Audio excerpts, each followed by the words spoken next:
students, today we are going to begin with a new topic, that is email writing. We know that email writing is today need of an hour. Each and every organization, whether you are in a corporate or if you are working in a school, or maybe if you are a college student or a school student, it is very much important for you to be aware of how to write an email, because many of the times teachers expect you to be techno friendly and also ask you to send your assignments, some of the detailed works through email. Now in this context, we must follow certain protocols that are very much important for writing the email. Let us begin with the types of email. As you can see, email writing is divided into two types. The first one is informal email. Informal email is the easiest one. Why? First thing, because we write it to people who are very close to us. Second, usually this becomes very personal and thus we are not judged much. But it does not mean that we are not going to follow the rules that are under this. In informal email writing, you can find that it is written either to our friends or to our relatives. Relatives means we can also write to our mom and dad, we can write to our cousins, we can also write it to our uncle, aunt and people who are living away from us but are a part of our family. The second form of email writing is formal email. In formal email, we write email to people who are at a higher authority. Higher authority for students, you can say the teachers or principal, or higher authority if you are working in an organization, that person could be your manager, your senior manager or any of the higher authority person. In formal email, you also write email to municipal commissioner, to any of the officer in your area. You also write this to your company secretary or your society secretary, and this is also written to the members of a particular group or particular club that you are following. So I hope this is clear that email writing, two types, formal and informal. And one more thing, that structure and format for writing informal and formal email is different. So first thing, very much important for students is to identify that the question given in your examination falls under which category, either formal or informal. Coming to the next part, the major problem or the major error usually students make is not writing email ID properly. Some of them are even not aware what an email ID is. So it is better to try this thing in your cell phone first of all. Whenever you are making your email ID or writing an email ID, you must remember these 4 points. The first point is, whenever you are making your email ID, you should not write it in capitals. Why? Because this is the confirmed format or this is by default accepted by the technology. You can look at the example. All the letters that I have written are in small rather than capital. Second point, your email ID should not be in cursive writing, because when you write in cursive writing in your paper, your email ID is not quite clear. So to make it visible and clear, it is important to write it in normal letters rather than cursive writing. The third point is no space in between. Some of the students have a habit of separating the surname and first name in an email ID by putting a space in between, which is completely incorrect. Whenever you write your email ID, you must see that there is no space in between. Even when you are making your ID on Gmail, Yahoo or Hotmail, it is compulsory for you not to put a space in between. In case you want to show your surname and your email, your first name separately, you should put an underscore or maybe a full stop in between. The fourth point is, your email ID should consist of at least 6 characters. Some of you write abc@gmail.com, which is completely incorrect. It should at least have 6 characters inside it. You can go for 6 or more, as I have written over here. There are 10 characters, but it should not go less than 6.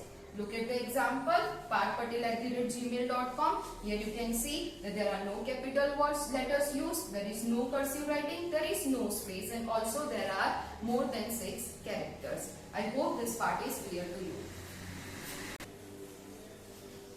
Today we are going to begin by learning how to write informal email. The most important thing of any writing section topic is to look at the format. Only if you write your format correctly, you will be able to gain good marks. If this question is asked for 5 marks, mind meld, 1.5 mark will always go to the format. So it is important to write proper format and follow the rules. First come first, you need to put your email into a box.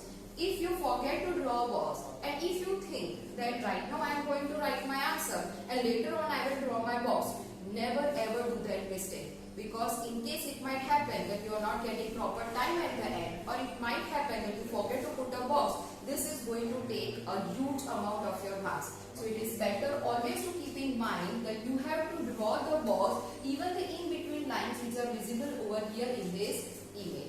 But one thing that I always tell my students is this: first draw 3 sides of your box. Let the last line or the last side of your box remain open, because you never know where your email is going to end. If you draw it before time, what might happen? Your email can go long and you have to drop that last line. Or if you are ending your email quite over here, if you have drawn your line over here, again you have to rub it and draw another line by bringing it upside. So it is better to draw the below line or the lower line after you complete writing your email. So draw 3 sides, that is the upper, left side and right side. First thing, from, F-R-O-M. This you can write in first F capital and then rest of the letters as you need. But remember this thing, that when you are writing your email ID, at that time you have to remember the rules that we have seen previously. So when you write your email ID over, remember from means the person who is sending the email. So that person is the sender. So here will come your email ID, that is the sender's email ID. If I am writing email, I am going to write my email ID over here. And so if I want to write my email ID, I can write khushbu@gmail.com. Coming to the next line, 2. You can see very well, dot 2 is written over here. I have put a column here. Why? Because for keeping our work quite neat, it is important to put all these columns in a line. Draw our word ends over here. We put some space and write column at this part. So everything comes in a linear way. So remember this thing, whenever you are beginning to write your email and you are writing from, it does not mean directly after from you put your column. Leave some space and put your column over here. So you can see this looks quite neat. 2.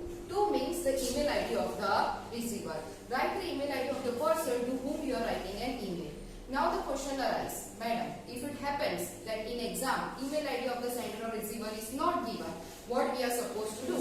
At that time, to conceal your identity, you can write abc123@gmail.com or something in sender's email ID, because it is strictly said that you must not reveal your identity or should not give any kind of hint that reveals in your paper that this paper is written by you. So it is better on the safer side to write an email ID which does not reveal your identity. But if in an examination it is given, you are Ravi Patel and you are writing an email, so you know that you are Ravi Patel. So with that name, you can make your email ID.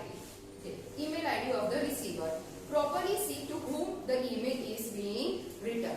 This is an email which is informal. So obviously this will be returned to your close people. So you know their name and surname. So with the help of that, you can make an email ID for the receiver. But if you are too conscious, you can also make an email ID using XYZ123 also. Okay. The third part, the most complicated one, that is CC. The full form of CC is carbon copy.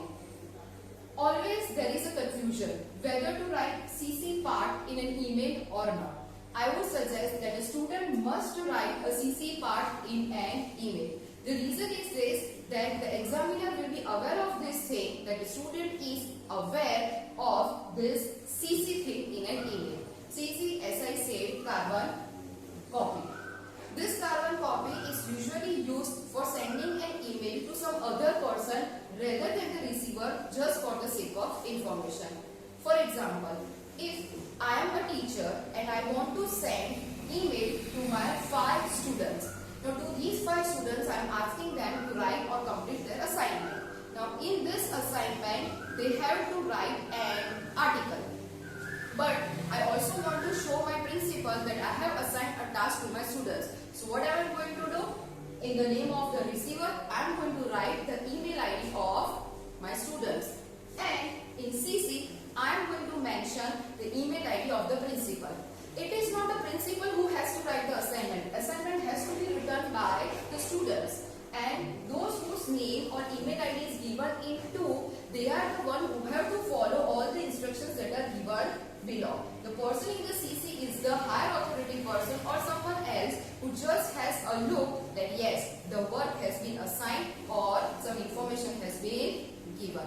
So yes, CC. Two things you can do. Either you can put your CC blank because you don't want anyone else to read this email or you don't want to share this email with anyone. So yes, you can leave this space blank.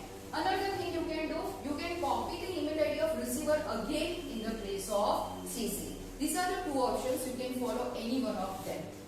Coming to the next part, that is subject. A very important part. Why? Because most of the students get taken over here. How to solve this problem is this. Look at the question properly. You will always find your subject in your question. If it is written, write an email to your uncle thanking him for sending a wristwatch on your birthday. Then what will be your subject? Thanking you. Thanking you for the gift. Okay. So either of this could be your subject line. Why? Because this is the thing, it is clearly mentioned in your question. So look at your question properly, read it twice or thrice. You will very easily find your subject inside it. And your subject should be limited to 4 or 5